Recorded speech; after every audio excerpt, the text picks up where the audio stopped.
So here we're going to be talking about image formats and their uses.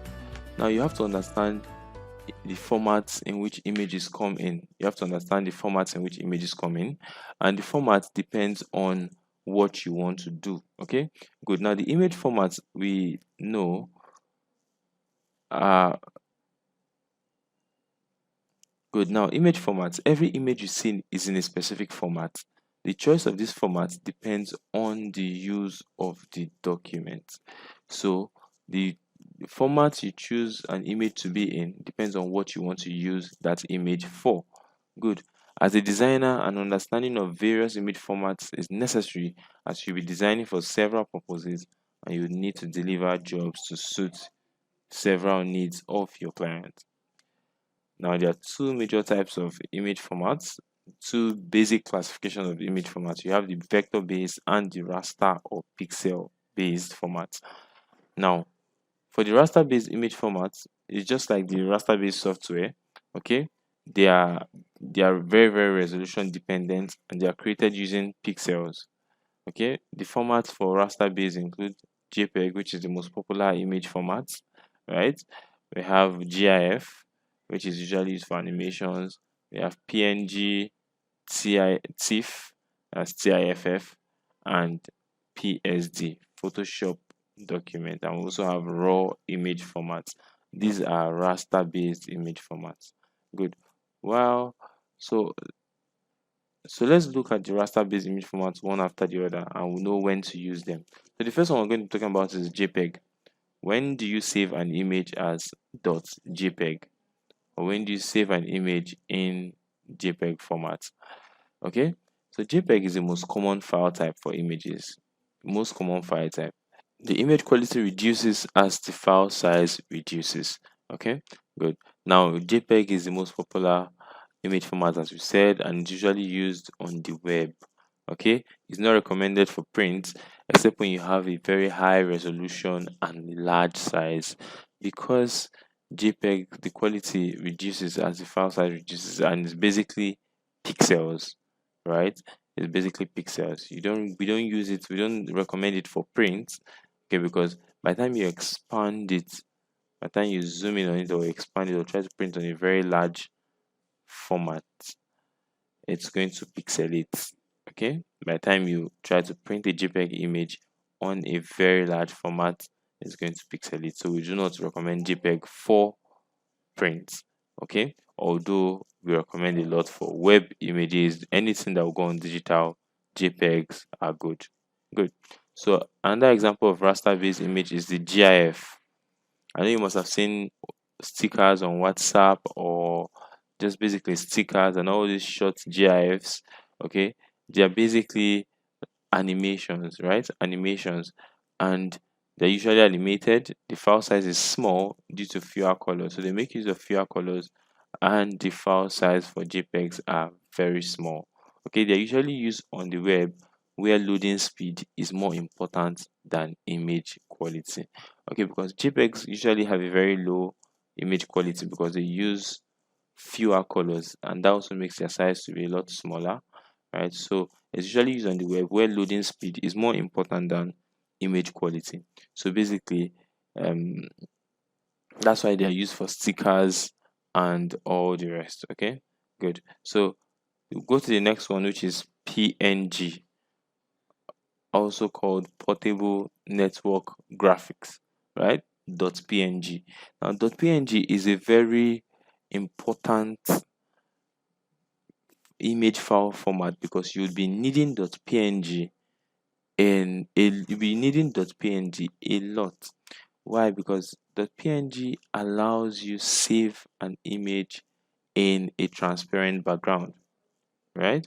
For instance, you want an image, you created a logo and you want to put that logo on a website.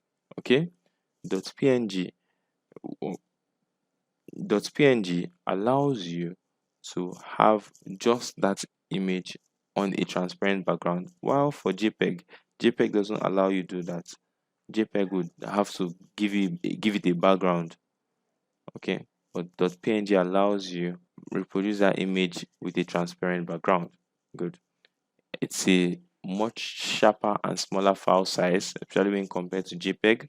It supports transparent background and is usually used for web projects because it has a small size and it supports because it has a small size, it's sharp, and it supports transparent background. It's usually used for web projects, especially when they are trying to put a logo in a website or a digital product. Good. So another raster based image is .tif, right, which is tagged image file format. It's usually is a very large file because the image qualities are very high. Okay, they're very high.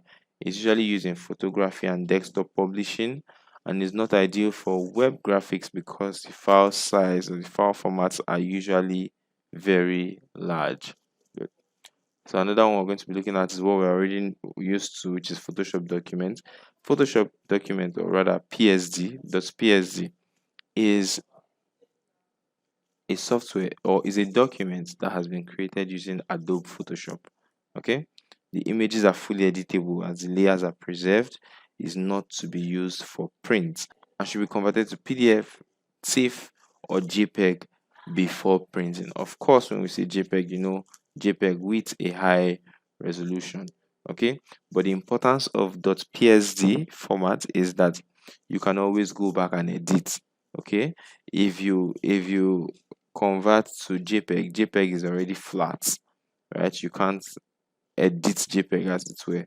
But if it was a Photoshop document, it gives you your full designs step by step as you did it, and you can still edit it. Good, good. So then we go into raw image formats. Now, every camera, when they shoot an image, they have their own format in which they put the image in.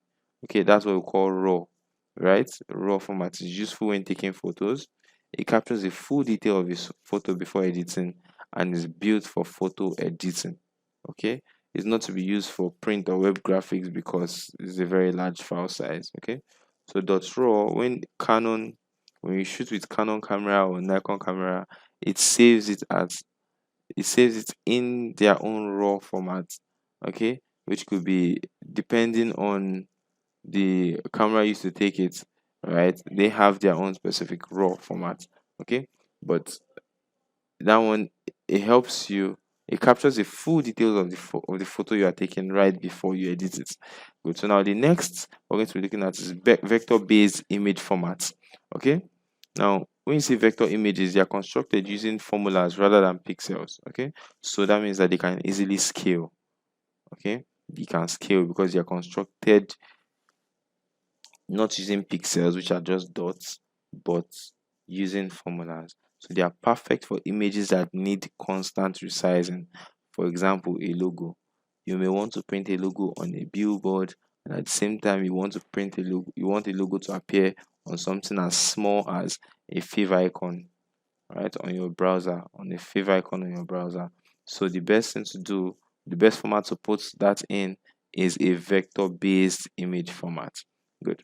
Now, the vector-based image formats include, you have PDF, EPS, .ai, and SVG. SVG is Scalable Vector Graphics. Good.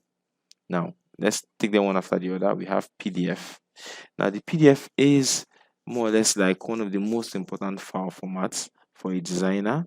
Okay, it's a universal format, being that, first of all, if you are not a designer, right, you can view, or you don't have a design software, you can view a document in .pdf with virtually any device without having to have that software, right? So I designed in CorelDRAW, I save it as PDF, I send it to anybody, you can read it without having to have CorelDRAW, right? I design in Photoshop, I save it as PDF and send to anybody, you can read it without having Photoshop, unlike the .psd that you need to have Photoshop before you can open it.